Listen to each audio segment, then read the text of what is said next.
Hi, we are from KPS Dandina Shivara. Today we are going to explain anti-sleep alert system. ಇದು ನಿದ್ರೆ ಬರುವುದನ್ನು ತಡೆಯುವ ವ್ಯವಸ್ಥೆಯಾಗಿದೆ. Driver ಅಥವಾ ವ್ಯಕ್ತಿಗೆ ನಿದ್ರೆ ಬಂದಾಗ ಅಲಾರಂ ಕೊಡುತ್ತದೆ. ಇದರಿಂದ ಅಪಘಾತಗಳು ತಪ್ಪಿಸಬಹುದು. ಇದರ ಉದ್ದೇಶ ಮಾನವನ ಸುರಕ್ಷತೆಗಾಗಿ ಹೆಚ್ಚಿಸಬಹುದು. ಬಳಸಿದ ಭಾಗಗಳು: IR ಐ ಸೆನ್ಸರ್, ಇದು ಕಣ್ಣು ಮುಚ್ಚಿದನ್ನು ಗುರುತಿಸುತ್ತದೆ. ಬಜರ್ ಅಲಾರಂ ನೀಡುತ್ತದೆ. ಆರ್ಡಿನೋ ನ್ಯಾನೋ ಸಿಸ್ಟಮ್ ನಿಯಂತ್ರಿಸುತ್ತದೆ. ಬ್ಯಾಟರಿ ವಿದ್ಯುತ್ ಪೂರೈಸುತ್ತದೆ. ಸೆನ್ಸರ್ ಹೇಗೆ ಕೆಲಸ ನಡೆಸುತ್ತದೆ? ಸೆನ್ಸರ್ ಕಣ್ಣಿನ ಮುಂದಿರುತ್ತದೆ. ಸೆನ್ಸರ್ ಕಣ್ಣು ತೆರೆದಾಗ ನಾರ್ಮಲ್ ಸ್ಥಿತಿಯಲ್ಲಿ ಇರುತ್ತದೆ. ಸೆನ್ಸರ್ ಕಣ್ಣನ್ನು ಮುಚ್ಚಿದಾಗ ನಿದ್ರೆಯಿಂದ ಎಚ್ಚರಿಸುತ್ತದೆ. ಆರ್ಡಿನೋ ನ್ಯಾನೋ ಹೇಗೆ ಕೆಲಸ ಮಾಡುತ್ತದೆ? ಆರ್ಡಿನೋ ನ್ಯಾನೋ ಒಂದು ಮೆದುಳು. ಸೆನ್ಸರ್ ಕೊಟ್ಟ ಸಿಗ್ನಲ್ನನ್ನು ಪಡೆಯುತ್ತದೆ. ಆರ್ಡಿನೋ ನ್ಯಾನೋ ಯೋಚನೆ ಮಾಡುತ್ತದೆ. ಕಣ್ಣು ಮುಚ್ಚಿದರೆ ಅಲಾರಾಮ್ ಆನ್ ಆಗುತ್ತದೆ. ಆರ್ಡಿನೋ ನ್ಯಾನೋ ಬಜರನ್ನು ಆನ್ ಮಾಡುತ್ತದೆ.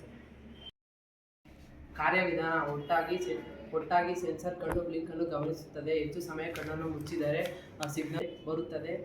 ಆರ್ಡಿನೋ ಸಿಗ್ನಲ್ ಪಡೆದು ಬಜರ್ ಆನ್ ಮಾಡುತ್ತದೆ. ಅಲಾರಾಮ್ ಕೇಳಿ ವ್ಯಕ್ತಿಗೆ ಎಚ್ಚರವಾಗುತ್ತದೆ. ಕಣ್ಣು ತೆರೆದರೆ ಬಜರ್ ಆಫ್ ಆಗುತ್ತದೆ. ಲಾಭಗಳು, ದೋಷಗಳು: ನಿದ್ದೆಯನ್ನು ತಪ್ಪಿಸುತ್ತದೆ, ಅಪಘಾತ ಕಡಿಮೆ ಮಾಡುತ್ತದೆ. ಆದರೆ ಸೆನ್ಸರ್ ಅಲೈನ್ಮೆಂಟ್ ಸರಿಯಾಗಿ ಬೇಕು. ಬೆಳಕಿನ ಮೇಲೆ ಸ್ವಲ್ಪ ಡಿಪೆಂಡ್ ಆಗುತ್ತೆ. ವಾಹನ ಚಾಲಕರ ಸುರಕ್ಷತೆಗೆ ಉಪಯುಕ್ತವಾಗಿದೆ. ನೈಟ್ ಡ್ಯೂಟಿ ಮಾಡುವವರಿಗೆ ಸಹಾಯ ಮಾಡುತ್ತದೆ. ಆಡಿಯೋನ್ ಬಳಸಿ ಸೇಫ್ಟಿ ಸಿಸ್ಟಮ್ ಮಾಡಬಹುದು. ಇದು ಸರಳ ಆದರೆ ಬಹಳ ಉಪಯುಕ್ತವಾದ ಪ್ರಾಜೆಕ್ಟ್ ಆಗಿದೆ. ಈಗ ಈ ವ್ಯವಸ್ಥೆಯು ಹೇಗೆ ಕೆಲಸ ನಡೆಯುತ್ತದೆ ಎಂದು ತೋರಿಸುತ್ತೇವೆ. ಈಗ ಇವರು ಚಾಲಕನು ಕನ್ನಡಕವನ್ನು ಧರಿಸಿ ಈಗ ಚಾಲನೆಯನ್ನು ಮಾಡ್ತಾನೆ. ಚಾಲಕನಿಗೆ ನಿದ್ದೆ ಬರುವ ಸಮಯದಲ್ಲಿ ಸೆನ್ಸರ್ ಕಾರ್ಯನಿರ್ವಹಿಸಿ ಅಲಾರಾಮ್ ಹೊಡೆಯುವಂತೆ ಮಾಡುತ್ತದೆ.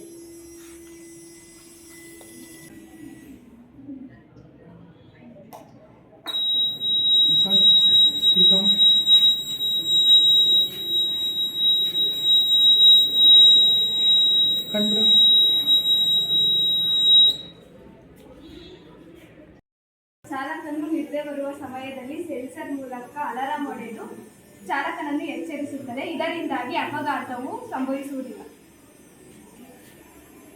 ಇದರಿಂದ ನನಗೆ ಯಾವುದೇ ರೀತಿ ಆಕ್ಸಿಡೆಂಟ್ ಆಗಿಲ್ಲ. ಅದು ಕಾಪಾಡ್ತೀನಿ.